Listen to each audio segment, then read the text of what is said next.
ഈ വീഡിയോയിൽ വളരെ നിർണായകമായിട്ടുള്ള ഡെവലപ്മെൻറ്റുകളാണ്. ഈ ഡെവലപ്മെൻറ്റിൽ നമ്മൾ ആദ്യമേ തന്നെ ഫസ്റ്റ് ഫേസ് ഇറാൻ ഇസ്രായേലിലേക്ക് നടത്തിയ ക്ലസ്റ്റർ വാർഹെഡുകളുടെ ആക്രമണത്തിൽ ഇസ്രായേലിൻ്റെ ഉള്ളിൽ നല്ല രീതിയിലുള്ള ഇമ്പാക്റ്റ് ഉണ്ടായിട്ടുണ്ട്. ഈ ഇമ്പാക്റ്റിൽ എത്ര കാഷ്വാലിറ്റി എന്നതിനെക്കുറിച്ച് ഇതുവരെ പൂർണ്ണമായിട്ടുള്ള വിവരങ്ങളൊന്നും പുറത്തു വന്നിട്ടില്ല. 46ാമത്തെ വേവ് ഓഫ് അറ്റാക്കാണ് ഇറാൻ നടത്തിയത്. ഇതിന് മുമ്പത്തെ എപ്പിസോഡിൽ ഞാൻ പങ്കുവച്ചിരുന്ന വീഡിയോ ഹാലോം എന്ന് പറഞ്ഞ സ്ഥലത്ത് ഒരു ഫാം ഹൗസിൽ ഇതേപോലെ മിസൈൽ ഇന്റർസെപ്റ്റ് ചെയ്തപ്പോൾ അതിൻ്റെ ഡെബ്രി വന്ന് വീണിട്ട് കത്തിപ്പിടിച്ചതാണ്. അപ്പോൾ അത് വലിയ രീതിയിൽ തീഗോളമായി മാറിയിട്ടുണ്ട്. ഈ വിഷയത്തിനെ ഇറാൻ അഡ്രസ്സ് ചെയ്യുന്നത് ഇത് മൊസാദിൻ്റെ ഹെഡ് ഓഫീസ് ആണെന്നാണ് ഇറാൻ ഇതിനെ വിശേഷിപ്പിക്കുന്നത്. പക്ഷേ ഇത് ശരിക്കും ഒരു ഫാം ഹൗസ് ആണ്. ഈ ഫാം ഹൗസിലാണ് വന്ന് വീണിരിക്കുന്നത് ഈ ഡെബ്രി. പക്ഷേ ഇവിടെ ഒരു കാര്യം മനസ്സിലാക്കണം, ഈ ഡെബ്രി വീണ് ഇത്തരത്തിലുള്ള അപകടങ്ങൾ സംഭവിക്കുന്നതിന് പ്രധാനപ്പെട്ട കാരണമായിട്ട് ചൂണ്ടിക്കാണിക്കപ്പെടുന്നത് ഇസ്രായേലിൻ്റെ ഉള്ളിലും ഇസ്രായേലിൻ്റെ റഡാർ സിസ്റ്റത്തിൻ്റെ ടൈം ലൈൻ കുറയ്ക്കുന്ന തരത്തിലുള്ള ആക്രമണങ്ങൾ ഇറാൻ നടത്തിയിട്ടുണ്ടെന്ന് അവർ അവകാശപ്പെടുന്നുണ്ട്. അതായത് 8 മിനിറ്റ് സമയമാണ് ഉണ്ടായിരുന്നത്. ആ 8 മിനിറ്റ് ദൈർഘ്യമുള്ള ഇന്റർസെപ്ഷൻ ടൈം 4 മിനിറ്റായിട്ട് ചുരുങ്ങിയിട്ടുണ്ടെന്നാണ് ഇറാൻ പറയുന്നത്. ഇതിലെന്തെങ്കിലും വാസ്തവമുണ്ടോ എന്നുള്ളത് ഇസ്രായേലിലുള്ള ആൾക്കാർ തന്നെ കമന്റ് ഇടണം. എന്നാൽ മാത്രമേ നമുക്ക് മനസ്സിലാക്കാൻ പറ്റുള്ളൂ എത്ര മിനിറ്റ് മുമ്പാണ് അലേർട്ട് കിട്ടുന്നത്. വിതിൻ 4 മിനിറ്റിലാണോ ഇന്റർസെപ്ഷൻ നടക്കുന്നത് അല്ലെങ്കിൽ 8 മിനിറ്റിലാണോ ഇന്റർസെപ്ഷൻ നടക്കുന്നതിനെ കുറിച്ച് നമുക്കൊരു വ്യക്തതയില്ല. ഇറാൻ പറയുന്നത് 8 മിനിറ്റ് ആയിരുന്നു ഇസ്രായേലിൽ. അപ്പോൾ അതിൽ അവരൊരു ടെക്നിക്കൽ സ്പോട്ട് അറ്റാക്ക് ചെയ്തതിനെ തുടർന്ന് ആ 8 മിനിറ്റ് എന്നുള്ളത് 4 മിനിറ്റായിട്ട് ചുരുങ്ങിയിട്ടുണ്ട്. അപ്പോൾ അതായത് മിസൈൽ ഇസ്രായേലിലേക്ക് വരുമ്പോൾ ഇതിന് മുമ്പാണെങ്കിൽ 8 മിനിറ്റിന് മുമ്പ് തന്നെ ആ അലേർട്ട് റഡാറിലേക്ക് എത്തുമായിരുന്നു. പക്ഷെ ഇപ്പം ജസ്റ്റ് 4 മിനിറ്റിന് മുൻകൂട്ടി മാത്രമേ ആ മെസ്സേജ് കൃത്യമായിട്ട് ആ ഒരു കോർഡിനേറ്റ്സ് റഡാറിന് എത്തുകയുള്ളൂ. അപ്പോൾ ഇന്റർസെപ്റ്റ് ചെയ്യാനുള്ള ടൈം ലൈൻ വളരെ കുറച്ചേ കിട്ടുള്ളൂ. അതിനനുസരിച്ച് വേണം എയർ ഡിഫൻസ് സിസ്റ്റം കൃത്യമായിട്ട് കോർഡിനേറ്റ് റിസീവ് ചെയ്ത് വളരെ ക്വിക്കായിട്ട് ഈ മിസൈലുകളെ ഇന്റർസെപ്റ്റ് ചെയ്യാൻ. അപ്പോൾ ആ സാഹചര്യത്തിൽ ക്ലസ്റ്റർ വാർഹെഡുകൾ വരുമ്പോൾ ആ ക്ലസ്റ്റർ വാർഹെഡുകൾ ഇങ്ങനെ ചിതറി വരുമ്പോൾ അതിനെ കൃത്യമായിട്ട് ഡിറ്റക്ട് ചെയ്ത് ആക്യുറേറ്റ് ആയിട്ട് ഇന്റർസെപ്റ്റ് ചെയ്യാൻ വേണ്ടിയിട്ടുള്ള ടൈം ലൈൻ അയൺ ഡോമിന് കിട്ടുന്നില്ല എന്നുള്ളൊരു വാർത്തയും കൂടി ഇറാൻ പറയുന്നുണ്ട്. ഇതിൽ എത്രമാത്രം സത്യസന്ധത ഉണ്ടെന്ന് എനിക്കറിയത്തില്ല. പക്ഷേ ഇസ്രായേലിന്റെ ഉള്ളിൽ ഈ വാർഹെഡുകൾ ഇങ്ങനെ ചിന്നിച്ചിതറി വന്ന് വീഴുന്ന ഒരു രംഗം കാണുമ്പോൾ നമുക്കതിൽ ഒന്ന് ചെറുതായിട്ട് ചിന്തിച്ച് നോക്കാൻ തോന്നുന്നുണ്ട്. കാരണം അങ്ങോട്ടും ഇങ്ങോട്ടും ആക്രമണങ്ങൾ നടക്കുകയാണ്. ഇസ്രായേലിലും ഡാമേജ് ഉണ്ട്, ഇറാനിൽ വൻതോതിൽ ഡാമേജ് ഉണ്ട്. കാരണം അറ്റാക്ക് മാസീവ് ആയിട്ടാണ്. ഇനി നമ്മൾ ഇതിനു മുമ്പ് തന്നെ പറഞ്ഞിരുന്ന കാർഗ് ഐലൻഡ് എന്ന് പറഞ്ഞ ഇറാന്റെ 80% എണ്ണ ശേഖരിച്ചു വെച്ചിരിക്കുന്ന അവരുടെ ഒരു എക്സ്പോർട്ട് നടക്കാനുള്ള മെയിൻ ആയിട്ടുള്ള ഒരു കേന്ദ്രം, അവരുടെ ശരിക്കും ഒരു ട്രാൻസ്ഷിപ്മെന്റിന്റെ ഒരു ഹബ്ബ് തന്നെ ഈ കാർഗ് ഐലൻഡാണ്. ഈ എണ്ണ കയറ്റുമതി ചെയ്യുന്നതിൻ്റെയും ഈ ഗ്യാസ് കയറ്റുമതി ചെയ്യുന്നതിൻ്റെയൊക്കെ. അപ്പം ഈ സ്ഥലം ആക്രമിച്ചു എന്നുള്ള തരത്തിൽ വലിയ രീതിയിൽ വാർത്തകൾ വരുന്നുണ്ട്. പക്ഷേ ഈ സ്ഥലത്ത് IRGCയുടെ ഒരു മിലിറ്ററി ക്വാർട്ടേഴ്സ് മാത്രമാണ് അമേരിക്ക അറ്റാക്ക് ചെയ്തത്. അതായത് ആ സ്ഥലവും ഞങ്ങൾക്ക് എത്തുന്ന ദൂരത്തിലാണ്, ഞങ്ങളുടെ കൈപ്പിടിയിൽ ഒതുങ്ങുന്നതാണ് ഈ കാർഗ് ഐലൻഡ് എന്നുള്ളൊരു മെസ്സേജ് കൊടുക്കുന്നതിന്റെ ഭാഗമായിട്ട് ജസ്റ്റ് ആ IRGCയുടെ സ്പോട്ട് മാത്രം അറ്റാക്ക് നടത്തിയതായിട്ടാണ് അമേരിക്ക പറഞ്ഞിരിക്കുന്നത്. ഇതൊരു സൂചനയാണെന്നും കൂടി ട്രംപ് ട്വീറ്റ് ചെയ്തിട്ടുണ്ട്. ഇന്നലെ ഇറാനിൽ ഖുദ്സ് ഡേ സെലിബ്രേഷൻ ആയിരുന്നു. ഈ ഖുദ്സ് ഡേ എന്ന് പറയുന്നത് വളരെ വളരെ ഇമ്പോർട്ടൻ്റ് ആയിട്ടുള്ള ഒരു സെലിബ്രേഷൻ ആണ്. ഈ ഖുദ്സ് എന്ന് പറയുന്നത് ജെറുസലേമിനെയാണ്, മനസ്സിലായോ? ജെറുസലേമിനെയാണ് ഖുദ്സ് എന്ന് വിളിക്കുന്നത്. ജെറുസലേമിലേക്കുള്ള അവരുടെ യാത്ര ഇത് തീവ്ര നിലപാടുള്ള എല്ലാ തീവ്രവാദ സംഘടനകളും ആചരിക്കുന്ന ഒരു ചടങ്ങാണ്. ഇതെന്തിനാണ് ഈ ഖുദ്സ് ഡേ വെച്ചിരിക്കുന്നത് പറഞ്ഞാൽ, ആ ഖുദ്സ് ഡേ എന്ന് പറഞ്ഞാൽ അവിടെ ഇരിക്കുന്ന ബൈത്തുൽ മുഖദ്ദസ് എന്ന് പറയുന്ന ആ ടെമ്പിൾ മൗണ്ടിൽ ഇരിക്കുന്ന അൽ-അഖ്സ മോസ്ക്, ഈ മോസ്കിനെ പ്രൊട്ടക്ട് ചെയ്യുക, അവസാനം വരെ പ്രൊട്ടക്ട് ചെയ്യുക, ഇമാം മഹദി വരുന്നവരെ പ്രൊട്ടക്ട് ചെയ്യുക. ഇമാം മഹദി മീൻസ് ദ ഉമ്മത്ത്, അതുവരെ പ്രൊട്ടക്ട് ചെയ്യുക. അതിന് വേണ്ടിയിട്ടാണ് ഇവർ ഈ തലയെക്കെട്ടും കെട്ടിയിട്ട് ഇങ്ങനെ താടിയൊക്കെ വളർത്തി ഇങ്ങനെ നടക്കുന്നത്. ഇവിടെ ഇറാന്റെ ഉള്ളിൽ ഈ മുല്ലാസ്, തീവ്ര ഇസ്ലാമിക നിലപാടുള്ള ഈ ഇസ്ലാമിക ലോകത്ത് തന്നെ ഇതിനൊരു കോമ്പറ്റീഷൻ ഉണ്ട്. അതായത് 70 സംഘടനകളായിട്ട് പിരിയും. അങ്ങനെ 70 സംഘടനകളിൽ ഒറ്റൊരു സംഘടന മാത്രമേ ശരിയായ സംഘടനയായിട്ട് വിലയിരുത്തപ്പെടും. ആ ശരിയായ സംഘടനയിൽ വിശ്വസിക്കുന്ന ആൾക്കാർക്ക് മാത്രമേ സ്വർഗത്തിലേക്ക് പ്രവേശിക്കാൻ പറ്റുള്ളൂ. ഇതാണ് ഫണ്ടമെന്റലിസം. ഇതിനകത്ത് ഒരുപാട് വിഭാഗങ്ങളുണ്ട്. അപ്പോൾ ഇതിലിപ്പോൾ ആരാണ് ശരി? മഹദി വരുന്നത് വരെ ഇവിടെ പൊരുതി നിൽക്കണം, ഇവിടെ കലാപങ്ങൾ നടക്കണം, ഇതിന്റെ പേരിൽ ഇവിടെ വലിയ കേയോസ് നടക്കണം. ഈ കേയോസ് നടക്കുമ്പോഴായിരിക്കും കൃത്യമായിട്ട് ഈ പറഞ്ഞ ആള് വെള്ളക്കുതിരയിൽ വരാൻ പോകുന്നത്. വെള്ളക്കുതിരയിൽ വന്നിട്ട് അയാൾ ശരിയുടെ പക്ഷത്തിൽ നിന്ന് ശത്രുക്കൾക്കെതിരെ പൊരുതും. ഇതാണ് ഫണ്ടമെന്റലിസം. ഈ ഫണ്ടമെന്റലിസത്തിന്റെ ബേസിസിലാണ് ഇറാൻ ഇത്രമാത്രം തീവ്രവാദ നിലപാട് പ്രചരിപ്പിക്കുന്നത്. ചരിത്രപരമായ ചെറിയൊരു ഓർമ്മപ്പെടുത്തൽ. കാരണം നമ്മൾ പറയുമ്പോഴേ ഈ ചരിത്രവും കൂടി പറഞ്ഞാലേ ആൾക്കാർക്ക് കൃത്യമായിട്ട് മനസ്സിലാക്കാൻ പറ്റുള്ളൂ. കാരണം ഈ പുതിയ തലമുറയിൽപ്പെട്ട ആൾക്കാർക്കൊന്നും ഈ ചരിത്രം അത്ര പിടുത്തമില്ല. അപ്പോൾ അതുകൊണ്ട് അവർ ഇറാന്റെ മേളിൽ എന്തിനു ആക്രമണം നടത്തുന്നു? ഇസ്രായേൽ ഒരു ഈവിൽ ഫോഴ്സാണ്, അമേരിക്ക ഒരു ഈവിൽ ഫോഴ്സാണ്. ഇത്തരത്തിലായിരിക്കും മൊത്തത്തിലൊരു നെറേറ്റീവ്. പക്ഷേ ശരിക്കും അങ്ങനെയല്ല. ഞാനിവിടെ ഒരു ഫോട്ടോ വെക്കുന്നുണ്ട്. ഈ ഫോട്ടോ നിങ്ങൾ കണ്ടോളൂ. ഈ ഫോട്ടോയിലുള്ളത് ആരാണെന്ന് ഒരുവിധപ്പെട്ട എല്ലാവർക്കും മനസ്സിലാക്കാൻ പറ്റും. ഇതിനകത്ത് ഇത് ശരിക്കും 1979 IRGC റജീം ഇറാനിൽ ചുമതലയേറ്റ ഉടനെ ഇമീഡിയറ്റ് ആയിട്ട് നടത്തിയ മീറ്റിംഗ് ആണ് ഈ യാസർ അറാഫത്ത് എന്ന് പറഞ്ഞ വ്യക്തിയാണ് ഇപ്പുറത്തിരിക്കുന്നത്. PLO എന്ന് പറഞ്ഞാൽ നിങ്ങൾക്ക് അറിയാമല്ലോ, പാലസ്തീനിയൻ ലിബറേഷൻ ഓർഗനൈസേഷൻ, ഫത്തേ പാർട്ടിയുടെ ഒരു വിഭാഗമാണ്. ഈ ഫത്തേ പാർട്ടി എന്ന് പറഞ്ഞാൽ അറിയാമല്ലോ, പാലസ്തീനിൽ റമല്ലയിൽ മഹ്മൂദ് അബ്ബാസ് നയിക്കുന്ന ഫത്തേ പാർട്ടി, ആ പാർട്ടിയുടെ ഒരു വിങ്ങാണ് ഈ PLO എന്ന് പറയുന്നത്.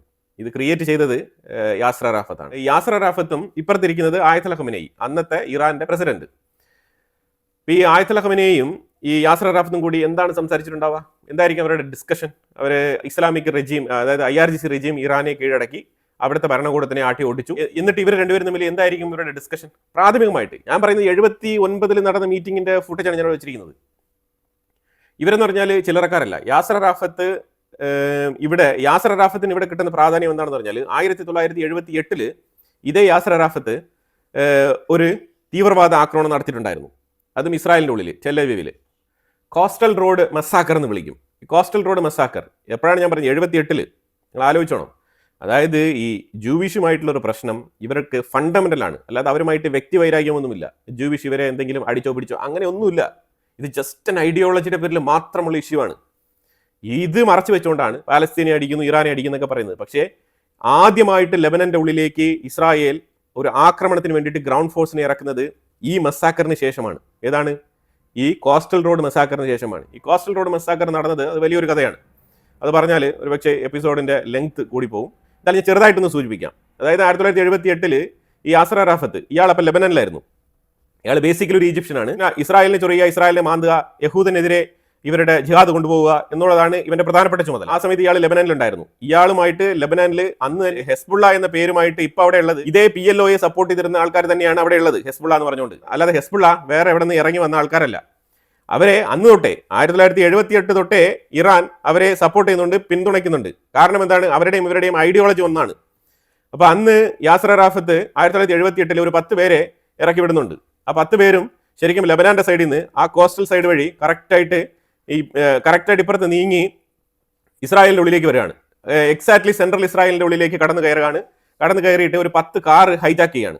ഇസ്രായേലിന്റെ ഉള്ളിൽ 10 കാർ ഹൈജാക്ക് ചെയ്തിട്ട് ഇവർ ആ കാർ ഇങ്ങനെ ഓടിച്ചു പോകുമ്പോഴത്തേക്കും ഓപ്പോസിറ്റ് സൈഡിൽ നിന്നും ആ കോസ്റ്റൽ റോഡിലൂടെ ഒരു ബസ് ഇങ്ങോട്ട് കടന്നു വരുന്നുണ്ട്. ആ ബസ്സിൽ നിരവധി യാത്രക്കാരുണ്ടായിരുന്നു. ഇവർ ആ കാർ കൊണ്ട് ബസ്സിന്റെ മുന്നിൽ നിർത്തി ആ ബസ്സിനെ തടഞ്ഞിട്ട് ആ ബസ്സിന്റെ ഉള്ളിൽ കയറിയിട്ട് അതിനകത്തുണ്ടായിരുന്ന നിരവധി പേരെ ഇവർ വെടിവെക്കുകയാണ് ചെയ്തത്. വെടിവെക്കെന്ന് പറഞ്ഞാൽ അതിനകത്ത് ഒരു 36ഓളം പേര് കൊല്ലപ്പെട്ടു. അതിൽ 13 പേര് കൊച്ചുകുട്ടികളാണ്, കുഞ്ഞുങ്ങൾ. 13 പേര്. ഈ കുട്ടികളെ കൊലപ്പെടുത്തുന്ന ഈ ഭീകരവാദികളുടെ മാനസികാവസ്ഥ എന്തായിരിക്കും? പാകിസ്ഥാനിലെ ഒരു സ്കൂളിന്റെ ഉള്ളിൽ കയറിയിട്ട് നിരവധി കുട്ടികളെ വെടിവെച്ച ഒരു സംഭവം നമുക്ക് ഓർമ്മയുണ്ടാവും. അതേ മാനസികാവസ്ഥ തന്നെയാണ് ഇവിടെയും. ഇവർക്കെല്ലാം ഉള്ളത് സെയിം മെന്റാലിറ്റിയാണ്. ഇതിന് കാരണം എന്താണ്? ഫണ്ടമെന്റലിസം ഇവരെ പഠിപ്പിച്ചു വെച്ചിരിക്കുന്നത് അതൊരു തെറ്റല്ല. ഇവർ ഡയറക്റ്റ് ആയിട്ട് ജന്നത്തിലേക്ക്, സ്വർഗത്തിലേക്ക് പോവാണെന്നുള്ളതാണ് ഈ ടീച്ചിങ്സ്. അതാണ് ഇത്തരത്തിൽ ഈ പ്രവൃത്തി ഒരു വിധത്തിലുള്ള അരോചകവും കൂടാതെ, ഒരു മാനസിക സംഘർഷവും കൂടാതെ ചെയ്യാൻ പറ്റുന്നത്. ആ സമയത്ത് ഇസ്രായേലിന്റെ പോലീസ് ശരിക്കും ഇവരെ ഫോളോ അപ്പ് ചെയ്തുകൊണ്ട് ഇവരെ വളഞ്ഞിട്ട് പിടിക്കാൻ ശ്രമിക്കുന്നുണ്ട്.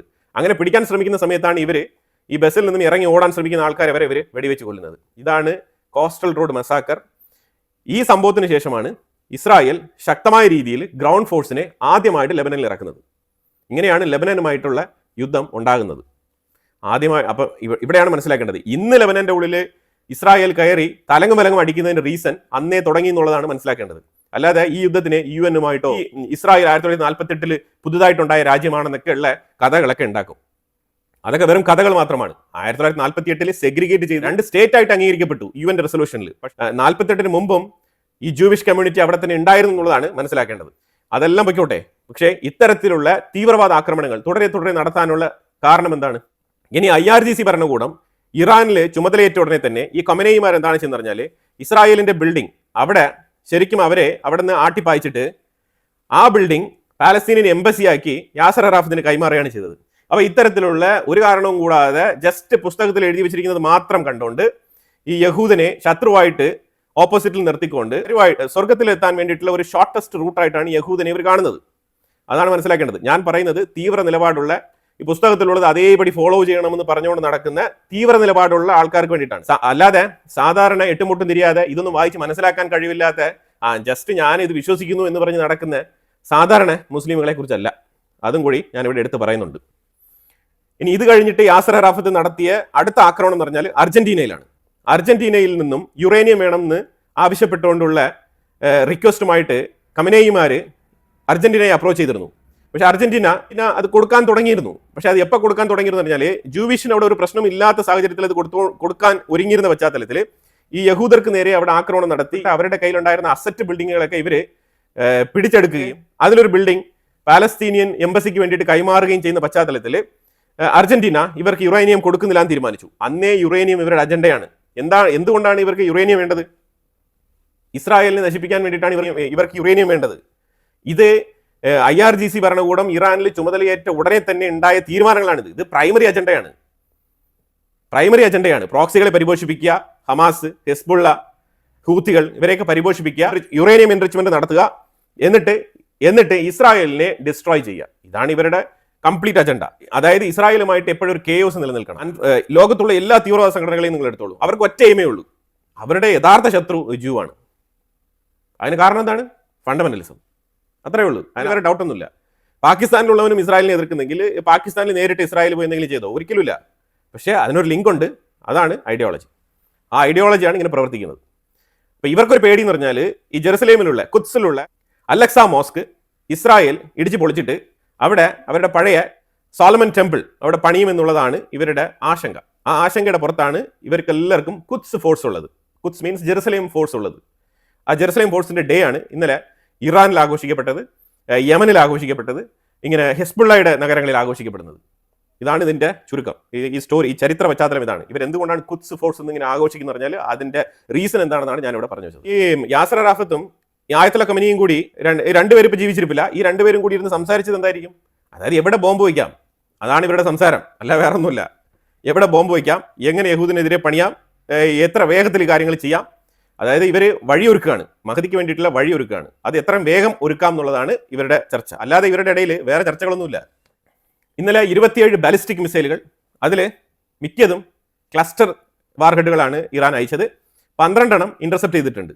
അത് 12 ബാലിസ്റ്റിക് മിസൈലുകൾ ഇന്റർസെപ്റ്റ് ചെയ്തിട്ടുണ്ട് ഇസ്രായേൽ. ബാക്കിയുള്ള ക്ലസ്റ്റർ ബോംബുകളെല്ലാം തന്നെ പല സൈഡുകളിലായിട്ട് ചിതറി അവിടെ ഇവിടെയൊക്കെയായിട്ട് വീണിട്ടുണ്ട്. അതിന്റെ എക്സാക്ട് കണക്കുകളൊന്നും ഇസ്രായേലിന്റെ സൈഡിൽ നിന്ന് ഇതുവരെ പുറത്തുവിടാൻ കഴിഞ്ഞിട്ടില്ല. കാരണം അത്രമാത്രം ക്ലസ്റ്റർ വാർഹെഡുകളാണ്. ഈ ക്ലസ്റ്റർ വാർഹെഡുകൾ എന്ന് പറഞ്ഞാൽ അതിന് ടാർഗറ്റ് ഇല്ല, അത് ചിതറിപ്പോയിട്ട് എവിടെയെങ്കിലൊക്കെ വീഴും. അപ്പോൾ അതായത് കണ്ണും പൂട്ടി അങ്ങ് അയക്കുകയാണ്. സിവിലിയൻസ് ആണെങ്കിൽ സിവിലിയൻസ് എവിടെയെങ്കിലൊക്കെ പോയി വീണോട്ടെ എന്ന് പറഞ്ഞിട്ടാണ്. അതിൽ നോർത്തേൺ ഇസ്രായേലിൽ ഒരു സ്കൂളിൽ പോയി പതിച്ചിട്ടുണ്ട്. അൺഫോർച്ചുനേറ്റ്ലി രാത്രി ആയതുകൊണ്ട് സ്കൂളിൽ കുട്ടികളൊന്നുമില്ല. അതുകൊണ്ട് അത് ബിൽഡിംഗ് ഡിസ്ട്രക്ഷൻ അഥവാ ഇൻഫ്രാസ്ട്രക്ചർ ഡിസ്ട്രക്ഷനിലൂടെ മാത്രം ഒതുങ്ങി നിന്നു. ഇല്ലാന്നുണ്ടെങ്കിൽ വലിയ രീതിയിൽ കുട്ടികൾ കൊല്ലപ്പെട്ടേനെ. കൊലാറ്ററൽ ഡാമേജ് ആയിട്ട് ഇസ്രായേലിലും അതേപോലെ തന്നെ ഇറാന്റെ ഉള്ളിലും കുട്ടികളൊക്കെ കൊല്ലപ്പെടാം. വാർ സോണാണ്. പലരും കമന്റുകളൊക്കെ എഴുതുന്നത് ഞാൻ വായിക്കുകയുണ്ടായി. It's okay. അതിനകത്ത് ഞാൻ അത്ര സ്ട്രോങ് ആയിട്ടുള്ള ആർഗ്യുമെന്റ് ഒന്നും വെക്കുന്നില്ല. അതുകൊണ്ടാണ് ഈ ജസ്റ്റിഫിക്കേഷൻ പ്രേക്ഷകർക്ക് തന്നെ ഞാൻ വിട്ടത്. ആ വിഷയത്തിൽ എനിക്കൊന്നും പറയാനില്ല. കാരണം കുട്ടികൾക്കും യുദ്ധത്തിനും യാതൊരു ബന്ധവുമില്ല എന്ന് വിചാരിക്കുന്ന കൂട്ടത്തിലാണ് ഞാൻ. ഇപ്പം ഞാൻ ചരിത്രം പറഞ്ഞു വെച്ചതിൽ ഒരു വിഷയം കൂടി പറഞ്ഞു വെച്ചേക്കാം. ഈ ഫ്രാൻസിനുള്ള ബന്ധം എന്താണ്? ഈ ഫ്രാൻസുമായിട്ട് ബന്ധപ്പെട്ട് നിയോ കൊളോണിയലിസം എന്ന് പറഞ്ഞിട്ട് ഞാനൊരു 4 ചാപ്റ്റർ വീഡിയോ ചെയ്തിട്ടുണ്ട്. ഇതിനു മുമ്പ് പണ്ട് ചെയ്തിട്ടതാണ്. അതിന് വലിയ ക്വാളിറ്റി ഒന്നും ഉണ്ടാവില്ല. പക്ഷേ വിഷയം ഞാൻ അതിനകത്ത് അവതരിപ്പിച്ചിട്ടുണ്ട്. ഈ ഫ്രാൻസ് എത്രമാത്രമാണ് ഈ കലക്കവെള്ളത്തിൽ മീൻ പിടിക്കുന്നത്. അവർക്ക് ഭീകരവാദമെന്നോ അല്ലെങ്കിൽ സോഷ്യലിസം എന്നോ അല്ലെങ്കിൽ അവർക്ക് കമ്മ്യൂണിസ്റ്റ് എന്നോ അല്ലെങ്കിൽ അവർക്ക് ഫാർ ലെഫ്റ്റ് എന്നോ ഫാർ റൈറ്റ് എന്നോ ഇങ്ങനെയുള്ള തോട്ട് പ്രോസസ് ഒന്നും അവർക്കില്ല. അവർക്ക് വേണ്ടതെല്ലാം അവർക്ക് പൈസ ഉണ്ടാക്കണം, അവർക്ക് വേണ്ട റിസോഴ്സുകൾ കിട്ടിക്കൊണ്ടിരിക്കണം. അപ്പോൾ അതിന് വേണ്ടിയിട്ട് ലെബനന്റെ ഉള്ളിൽ കൂടുതൽ ഇൻവെസ്റ്റ്മെന്റുകൾ ഇറക്കിയത് ഫ്രാൻസ് ആ കാലഘട്ടത്താണ്. കാരണം ആ കാലഘട്ടത്തിൽ ആയത്തുള്ള ഖമനേയിക്ക് ഷെൽട്ടർ ആയിട്ടിരുന്നത് ഫ്രാൻസാണ്. ഫ്രാൻസിലാണ് ഈ ഖമനേയിമാർ സേഫ് ആയിട്ട് താമസിച്ചിരുന്നത്. അവിടെ ഇരുന്നുകൊണ്ടാണ് ഇവർ ഈ തീവ്രവാദങ്ങൾ മൊത്തം വ്യാപിപ്പിച്ചത്. അതായത് ഇറാനെ പിടിച്ചടക്കാൻ വേണ്ടിയിട്ടുള്ള കംപ്ലീറ്റ് സെറ്റപ്പും ബ്ലൂ പ്രിന്റും ഫ്രാൻസിലിരുന്നാണ് ഇവർ തയ്യാറാക്കിയത്. അപ്പം ഇവിടെ യാസർ അറാഫത്ത് ലെബനനിലുണ്ട്. അപ്പോഴേ ഇവർ ഹെസ്ബുള്ളയുടെ ഇൻഫ്ലുവൻസ് ഇവിടെ നല്ല രീതിയിൽ ആക്കി വെച്ചിട്ടുണ്ടായിരുന്നു. ഇവിടെ ലെബനന്റെ ഉള്ളിൽ. ഇതിലൂടെ ഫ്രാൻസ് ലെബനന്റെ ഉള്ളിൽ നിരവധി ഇൻവെസ്റ്റ്മെന്റുകൾ നടത്തിയിട്ടുണ്ടായിരുന്നു. പലതരത്തിലുള്ള വരുമാന മാർഗങ്ങൾ ലെബനാനെ വെച്ച് നേടുന്നുണ്ടായിരുന്നു ഫ്രാൻസ്. ഇപ്പോഴതുണ്ട്. ഇപ്പോഴും ഇസ്രായേൽ കയറി ആക്രമിക്കുമ്പോൾ ഫ്രാൻസിന്റെ ഇമ്മാനുവൽ മാക്രോൺ ഉടനെ പ്രസ്താവനകൾ പുറപ്പെടുവിക്കുന്നത് എന്തുകൊണ്ടാണ്?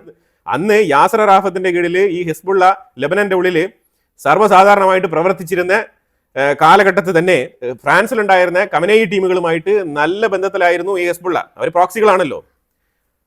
ആ ഇൻഫ്ലുവൻസിലാണ് ഫ്രാൻസ് വളരെ എളുപ്പത്തിൽ ലെബനന്റെ ഉള്ളിൽ കയറി പറ്റിയത്.